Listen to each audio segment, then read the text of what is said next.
बिस्मिल्लाहिर्रहमानिर्रहीम। अस्सलाम वालेकुम। चंद रोज़ कबल काबीना की कमेटी बराए कौमी सलामती, जिसे उर्फ़ आम में नेशनल सिक्योरिटी कमेटी कहा जाता है, का इजलास वज़ीर आज़म मियां शहबाज शरीफ की ज़र सदारत मुनक़्क़द हुआ।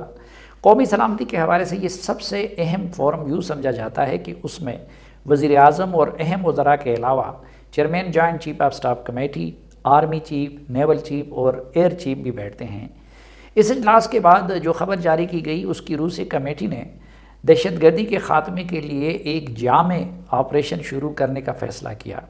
लेकिन जहाँ तक मेरी मालूमात का ताल्लुक़ है तो ये स्वात या वज़ीरिस्तान जैसा कोई ऑपरेशन नहीं होगा, बल्कि जंगी सतह पर ये टारगेटेड ऑपरेशन होगा जो पख्तूनख्वा और बलूचिस्तान में पहले से जारी है।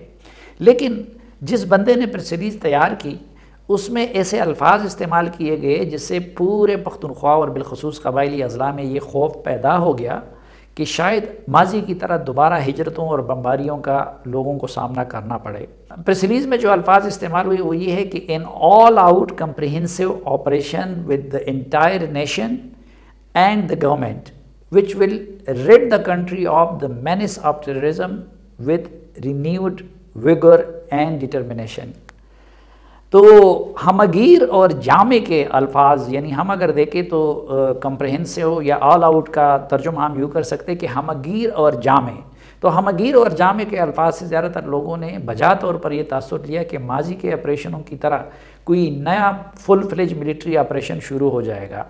लेकिन जहाँ तक मैं समझा हूँ तो इससे मुराद ये है कि अस्करियत पसंदी से जुड़े जो दीगर पहलू हैं, मसलन बयानिए की तश्कील, प्रोपेगंडा, सोशल मीडिया के ज़रिए अस्करियत पसंदों के प्रोपेगंडे को रोकने और इस तरह के दीगर पहलुओं पर मुहित कार्रवाई शुरू की जाएगी, जिसकी हिकमत अमली तय करने के लिए एक कमेटी भी बनाई गई। अगरचे उस कमेटी की तफसील हमें पता नहीं है कि उस कमेटी में कौन कौन लोग शामिल हैं।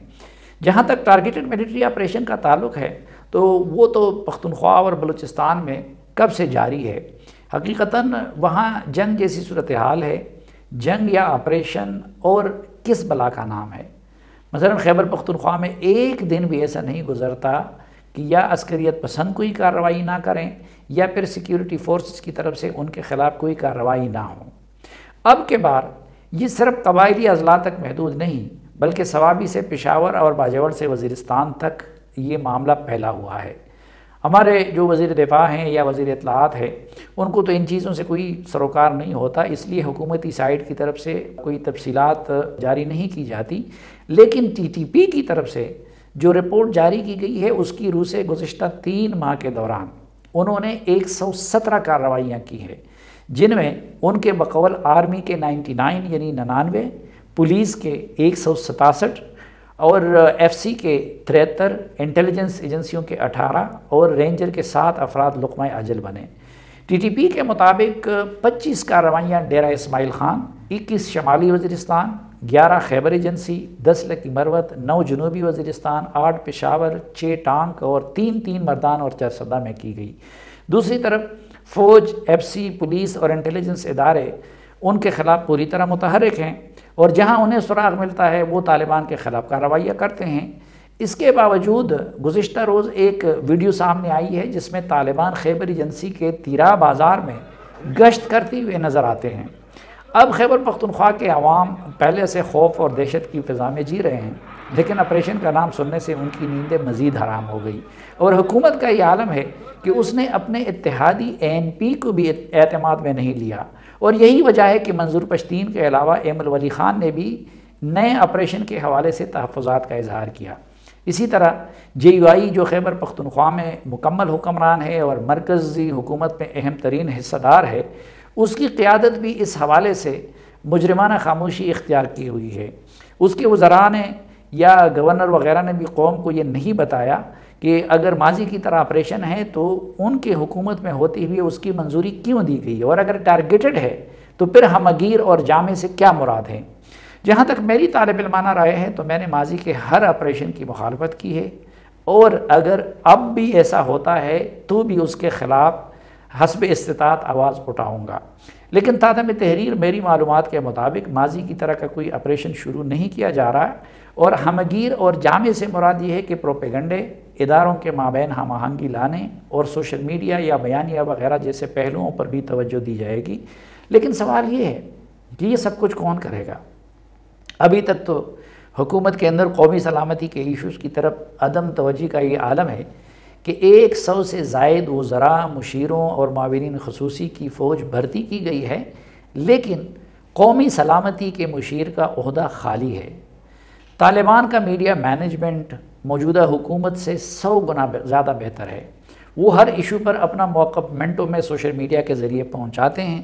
ان کے خلاف کارروائی ہو یا وہ کارروائی کریں تو منٹوں میں تفصیلات اور اپنا موقف میڈیا اور اس کے ذریعے عوام تک پہنچا دیتے ہیں، لیکن حکومتی وزراء کو اس کا علم تک نہیں ہوتا۔ اب تو طالبان اپنا آن لائن ریڈیو بھی چلاتے ہیں اور آن لائن ماہانہ رسالہ بھی شائع کرتے ہیں، لیکن حکومت میں شامل جماعتوں کا ان کے حوالے سے کوئی ایک بیانیہ ہی نہیں، کیونکہ ANP اور پیپلز پارٹی کچھ اور جبکہ JY کچھ اور سوچ رکھتی ہے۔ مسئلے کی جڑیں افغانستان میں پیوستہ ہے، لیکن وزیر خارجہ بلاول بھٹو زرداری نے 1 سال مکمل ہونے کے باوجود افغانستان کا دورہ بھی نہیں کیا۔ پہلے تو افغانستان کے لیے خصوصی نمائندے محمد صادق خان ہم وقت طالبان حکومت کے ساتھ رابطے میں رہتے تھے اور بارڈر کے معاملات پر بھی توجہ دیتے تھے، لیکن اب انہوں نے بھی استعفیٰ دے دیا ہے۔ کوارڈینیشن کے لیے نیکٹا نام کا ایک ادارہ قائم کیا گیا تھا، لیکن وہ پولیس افسران کے لیے ایک بگار کیمپ بن گیا ہے۔ اس کے پاس اختیار ہے اور نہ وسائل۔ نیشنل سیکیورٹی پالیسی کو آج تک شاید کسی نے بننے کے بعد ہاتھ بھی نہیں لگایا، اور گزشتہ روز میں نے نیشنل سیکیورٹی ڈویژن کے ویب سائٹ کو وزٹ کیا تو وہاں نیشنل سیکیورٹی کمیٹی کی پریس ریلیز تک موجود نہیں، بلکہ مخلوط حکومت کے بعد وہاں سیکٹری کی چند ملاقاتوں کی تصاویر کے سوا کچھ اور نظر نہیں آتا۔